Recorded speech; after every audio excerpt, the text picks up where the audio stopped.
इमाम हुसैन संदस जानसारनि जी असीम कुर्बानी की भेटा पेश करण लाइ समूरे मुल्क में यौम आशूर मज़हबी अक़ीदत एहतराम सां मल्हाए पियो वञे।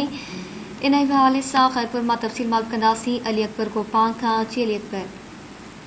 जी बिल्कुल नाज़रीन, पूरे मुल्क जी यहाँ खैरपुर में भी योम आशूरो जो है वो हक़ीक़त वरी एहतराम सां मल्हाए पियो वञे। जॾहिं त मरकज़ी जो जलूस है वो अंजुमन हैदरी का बरामद थी चुको है, जो मुख़्तलिफ़ रूटन का थींदो करे छटी चौक ते पहुचंदो, जिते आज़ादार पारां जेका है सीना ज़नी तलवारन ऐं चाकुन जो पिण मातम कयो वेंदो। जॾहिं त आज़ादारनि लाइ जेका तिबी इमदाद फर्स्ट एड ॾियण लाइ जेका कैंप आहिनि उहे बि क़ाइमु कयूं आहिनि। जॾहिं त सिक्योरिटी जा जेके इंतज़ाम आहिनि उहे इंतिहाई सख़्तु कया विया आहिनि। जॾहिं दाख़िली ऐं ख़ारिजी रस्तनि खे खारदार तारुनि सां बंदि कयो वियो आहे ऐं पुलिस ऐं रेंजर जा जेके वॾा अटाला आहिनि उहे मुक़ररु कया विया आहिनि। जॾहिं त इन मातमी जुलूस में सिंध ऐं ॿियनि शहरनि खां बि जेके आहिनि उहे आज़ादार पहुचणु शुरू थी विया आहिनि। जॾहिं त मरकज़ी जुलूस में जेको आहे 200 खां नंढा वॾा जेके जुलूस आहिनि उहे इन मरकज़ी जुलूस सां गॾु थींदा आहिनि। जेके हिते छटी चौक वटि जेका आहे उहा आज़ादारी कई वेंदी आहे। जॾहिं त आज़ादारी खां पोइ